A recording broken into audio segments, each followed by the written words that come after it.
BJP अब कितनी मजबूत हुई है और कितनी कमज़ोर हुई है, बताते हैं आपको इस वीडियो में।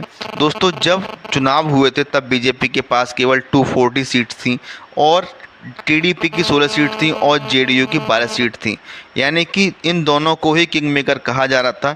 यानी तेलुगु देशम पार्टी की 16 सीट थी और जेडीयू की 12 सीट थी। इन लोगों को ही पीएम यानी किंग मेकर यानी कि प्रधानमंत्री बनाने वाले कहा जा रहा था। लेकिन अब सिचुएशन ऐसी नहीं है जो सिचुएशन चुनाव के पहले थी।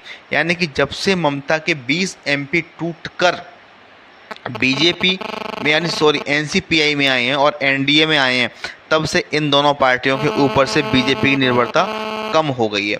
दोस्तों, पहले बीजेपी जो निर्भर थी वो टीडीपी और जेडीयू के ऊपर निर्भर थी, लेकिन अब ऐसा बिल्कुल भी नहीं है, क्योंकि टीएमसी के 20 एमपी टूटकर एनसीपीआई पार्टी में आ गए हैं। इसलिए बीजेपी को एक बड़ा सहारा मिल गया है और बीजेपी अपने फैसलों को अब पहले की तरह ईजिली ले पाएगी।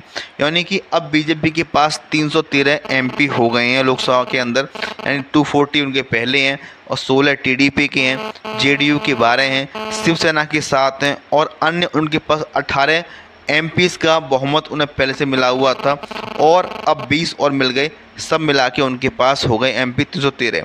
वहीं कांग्रेस के पास पहले एमपी जो थे 190 एमपीज़ थे, 22 डीएमके के और 20 इसके, यानी कि सब मिला के हो रहे थे 232 एमपी। अब कांग्रेस के पास से 32 में से 42 एमपी कट गए हैं, यानी 232 में से 42 एमपी निकल गए।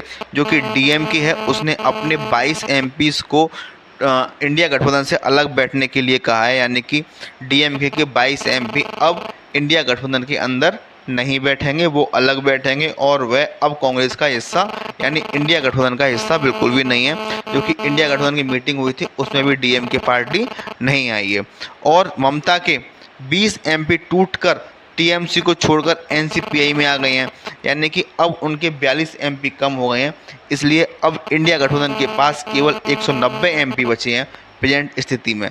अब बीजेपी पहले से इसलिए मजबूत हो गई कि उनके पास अब 313 एमपीज़ हैं। दोस्तों, बता दें आपको, जब चुनाव हुआ था तब राहुल गांधी ने एक भविष्यवाणी की थी कि 1 साल के अंदर बीजेपी सरकार गिर जाएगी और हमारी सरकार बन जाएगी। दोस्तों, सरकार गिरती हुई तो नहीं दिख रही।